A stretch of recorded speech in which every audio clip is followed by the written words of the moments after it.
सुगंधा और उसकी सास कांता के बीच एक अजीब सी जंग रहती थी। ये जंग थी किचन में कौन ज्यादा अच्छा काम करेगा और घर के सदस्यों के दिल जीतेगा। और उनकी इस जंग में हमेशा कुर्बान होते थे उनके दोनों पति। कैसे? आइए देखते हैं इस किचन पॉलिटिक्स की कहानी में। एक दिन किचन में, माँ जी, आज मैं बना रही हूँ मेथी की सब्जी। इस खाने से घर वालों के पेट की सारी समस्या खत्म हो जाएगी। और मैं बना रही हूँ तड़के वाली छाछ, जिसे पीते ही गैस की समस्या कभी नहीं होगी। दोनों अपने अपने खाने को लेकर टेबल पर पहुंच जाती हैं। तभी सुगंधा के ससुर उसकी बनाई सब्जी की तारीफ कर देते हैं। अरे वाह, मेथी की सब्जी भी बनी है, बड़ी ही स्वादिष्ट है। वाह बहू वाह। अरे बहू, लेकिन इसमें इतनी सारी मेथी बर्बाद करने की क्या जरूरत थी? देखिए माँ जी, ये तो वो मेथी है जो आप रात में भिगोकर सुबह उसका पानी पीती हैं, और जो मेथी फेंक देती हैं उसी से मैंने ये सब्जी बनाई है। अरे वाह बहू, तुमने तो बड़ा ही समझदारी का काम किया। बस अब क्या था, कांता जी का तो मानो ये सुनकर खून ही सूख गया। वो फैसला कर लेती है कि किसी भी तरह वो अपने खाने की तारीफ लेकर ही रहेगी और सुगंधा को किचन में उसकी कमियां गिनाएगी। कांता फ्रिज खोलकर देख रही होती है और फिर सुगंधा से कहती है, अरे बहू, ये क्या, पूरा फ्रिज गंदा पड़ा है। तभी वहाँ सुगंधा का पति आ जाता है। वो सुगंधा को डांट कर कहता है, सुगंधा, तुम्हें कितनी बार कह रखा है कि वायरस फैल रहा है, साफ सफाई का पूरा ख्याल रखना है, लेकिन तुम किचन में इतनी गंदगी रखोगी तो कैसे चलेगा। सुगंधा सास की तरफ देखती है जहाँ वो मुस्कुरा रही होती है। सुगंधा समझ जाती है कि सास ने उससे बदला लेने के लिए ये सब किया है। दोनों रात के खाने की तैयारी में लग जाती हैं। दोनों ना एक दूसरे की तरफ देखती हैं और ना ही एक दूसरे से बातें करती हैं। रात को खाने की टेबल पर एक एक कर दोनों कई तरह के अलग अलग व्यंजन टेबल पर लगा देती हैं और अपने अपने पति के पास जाकर खड़ी हो जाती हैं। अरे खाइए जी खाइए, मैंने बड़ी मेहनत से बनाया है। प्लेट में वो खाना डालती हैं। सुगंधा भी दोनों की प्लेट में खाना डालते हुए कहती है, बड़ी ही मेहनत लगी है इस खाने को बनाने में। हाँ, दोनों को ना चाहते हुए भी सारा खाना खाना पड़ता है। कहीं दही तो कहीं मलाई तो कहीं मसाला। और इन सब के बाद दोनों बड़ी ही मुश्किल से अपने कमरे में सोने जाते हैं। लेकिन अगली सुबह सुगंधा का पति चिल्ला रहा होता है, हाय रे, हाय मेरा तो पेट खराब हो गया, हाय माँ बहुत दर्द हो रहा है। तो वहीं कांता के कमरे से भी कुछ ऐसी ही आवाज आने लगती है। हे भगवान, इस सास बहू की लड़ाई हमारी जान लेकर रहेगी। जाओ कोई डॉक्टर को बुला कर लाओ। डॉक्टर आते हैं। दोनों को देखकर कांता और सुगंधा से कहती हैं, देखिए, आप दोनों इन्हें खाने में हल्का ही दीजिएगा। हो सके तो रात का खाना जल्दी खाया करे और वॉक किया करे। इतना कहकर डॉक्टर वहां से चले जाते हैं। जिसके बाद एक बार फिर से दोनों बहुएं किचन में जाती हैं और खाना बनाने में लग जाती हैं। रात में खाने के टेबल पर दोनों एक बार फिर से खाना लगाने लगती है।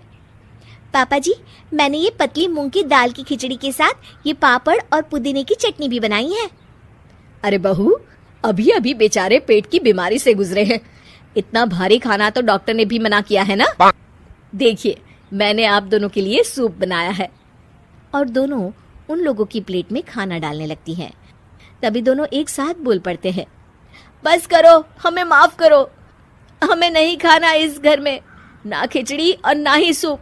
हम इंसान हैं, एक वक्त में एक ही खाना खा सकते हैं। बस करो, हमें माफ करो, हमें नहीं खाना इस घर में ना खिचड़ी और ना ही सूप। हम इंसान हैं, एक वक्त में एक ही खाना खा सकते हैं। इतना कहकर वो दोनों वहां से चले जाते हैं। कहानी का अंत। आप लोग उम्मीद कर रहे होंगे कि अंत में सब ठीक हो जाएगा। नहीं जनाब, अगर सास बहू के बीच सब ठीक हो जाए तो आप ये सीरीज देखे ही क्यों? तो मजा लीजिए इस चैनल में सास बहू से जुड़ी कहानियों का, क्योंकि ये ऐसा रिश्ता है जिसकी मिठास उसकी खटास में हमेशा ज्यादा ही रहती है।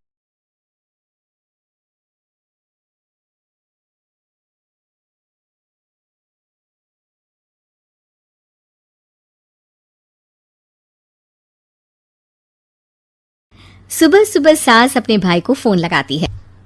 हेलो, अरे किधर है तू? बहन की कोई खबर नहीं लेगा? यहाँ मेरी सारी सत्ता लूट रही है धीरे धीरे करके। अरे क्या हुआ दीदी, सुबह सुबह ये रुदाली क्यों शुरू कर दी? ऐसा क्या पहाड़ा टूटा है? अरे तेरे धर्मराज ससुर ने तिजोरी की चाबी बहू को दे दी है। पैसों का हिसाब भी उसी के पास रहता है। सिर्फ तिजोरी की ही नहीं, बेटे की चाबी भी उसी के पास है। अब उसी की बात सुनता है। अरे जल्दी से आ जाना, वरना तेरी बहन कंगाल हो जाएगी भाई। अरे बहन श्री, रहो टेंशन फ्री, आ रहा हूं मैं तेरी बहू का पासा पलटने। अगले ही दिन मामा घर में आ टपकते हैं। अरे मामा जी, पाए लागू। बहू, पाँव छूके पैरों के नीचे की जमीन खींचना तो कोई तुमसे सीखे। हाँ, क्या मतलब मामा जी? अरे तुमने अपनी सास के पाँव छुए और पूरे घर की सत्ता हड़प ली। साले हैं? साहब, साले साहब कब आए आप? आ तो 40 साल पहले गया था। तुम्हारा दिमाग कुछ ज्यादा ही चलता है और जुबान भी। खैर, तुम्हारी बहन पे गए हो ना इसीलिए। जीजाजी, आप काफी मजाकिया हो गए। वैसे बहू ने घर की सत्ता हड़पी नहीं है, उसको दी गई है। वो गुणी है, समझदार है और उत्साही भी है। एक किताब भी लिख दीजिए ना अपनी बहू की तारीफ में जीजाजी। तभी सास वहां आ जाती है। अरे भाई, मेरे भाई आ गया तू। आजा आजा आजा, तेरे लिए पकवान बनाए हैं मैंने। हाँ हाँ साले साहब, खाइए। आपके घर में तो मिलते नहीं होंगे पकवान। क्या मतलब? मतलब आपके घर में आपकी बहन थोड़ी ना रहती है, उनके हाथ के पकवान थोड़ी ना मिलते होंगे, यही कह रहे थे ना ससुर जी? हाँ बहू, यही कह रहा था मैं। सास अपने भाई को अंदर ले जाती है और कहती है, ये हलवा खा के कुछ जलवा दिखा दे भाई। लूडो। अरे हाँ हाँ, लूडो भी खेल लेना। पहले बहू के हाथ से सत्ता लेने की कोई तरकीब ढूंढो।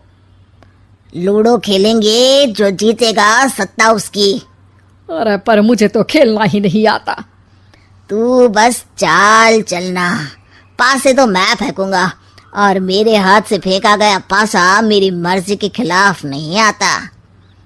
अरे लेकिन तेरे जीजाजी रहेंगे तो ये काम कैसे होगा? हर रविवार जीजाजी शाम को अपने दोस्तों के साथ बैठने जाते हैं। वहाँ उनकी महफिल जमेगी और यहाँ बहू की महफिल उजड़ जाएगी। अरे एक नंबर का कमीना है तू। जैसी दुनिया वैसे हम बहना। रविवार की रात सास, बहू, बेटा और सास का भाई एक साथ बैठे हुए होते हैं। अरे थोड़ा मनोरंजन हो जाए तो मजा आ जाए। हाँ हाँ, लूडो खेलते हैं। अरे वाह, बहुत अच्छा आइडिया है। हाँ हाँ, हम 4 लोग हैं, आराम से खेल सकते हैं। लूडो एक ऐसा खेल है जो खेलने से ज्यादा देखने में मजा आता है। तो भांजे तुम और हम बस देखेंगे। यानी सास और बहू में होगा मुकाबला। आ जाओ, देखते हैं किसमें कितना है दम। खेल होता है शुरू। पहली बाजी बहू जीत जाती है। क्यों सासू माँ, कैसी रही? अरे एक ही खेल जीती है, इतना घमंड ना कर। खेली तो तुम बहुत अच्छा हो बहू, लेकिन ऐसे फीके फीके खेलने में मजा नहीं आ रहा। कुछ दांव पे ना लगे तो क्या मतलब? ठीक है, आप जो कहेंगे मैं दांव पर लगा दूंगी। वादा करो, खेल छोड़ के भागना मत। अरे हाँ मामा जी, पक्की बात। क्योंकि मेरी बहना कच्ची खिलाड़ी है, तो उसकी तरफ से पास से मैं फेंकूंगा। बुढ़ापे में तो वैसे भी हाथ कांप रहे हैं, पास ही क्या फेंकेंगी सासू माँ। बहू को पता नहीं था कि मामा के फेंके पासे हमेशा सही बैठते हैं। वो बस पहली बाजी जीत के खुद को चैंपियन समझ रही थी। अगर मैं हार गई तो बहू को अपने पुराने गहने दे दूंगी और अगर बहू हार गई तो तिजोरी की चाबी और घर के पैसों के हिसाब की जिम्मेदारी वापस मेरे हाथ में दे देगी। हाँ हाँ, मंजूर है मुझे। अरे रुको तो, थोड़ा सोच समझ के। अरे सोच लिया और समझ भी लिया। दूसरी बाजी शुरू होती है। मामा के फेंके एक भी पासे उनकी मर्जी के खिलाफ नहीं जाते। बहू को पसीना आ जाता है, पर सास को टक्कर नहीं दे पाती। आखिरी गोटी के घर में जाने के लिए सास को 1 नंबर चाहिए, जबकि बहू एक बार भी घर में नहीं पहुंची है। अरे क्यों बहू, अब कैसी रही? ये गोटी अंदर जाएगी और तिजोरी की चाबी बाहर आएगी। मैंने बोला था तुमसे कि मामा से पंगा मत लो। मुझे क्या पता था कि ये मामा नहीं, मामा शकुनी है। मामा पासा फेंकता है और सास जीत जाती है और घर की सत्ता वापस सास के हाथ में आ जाती है। बहू रोने लगती है। इतने में ही वहां ससुर जी आ जाते हैं। अरे रो क्यों रही हो बहू? क्योंकि मामा ने मुझे मामू बना दिया।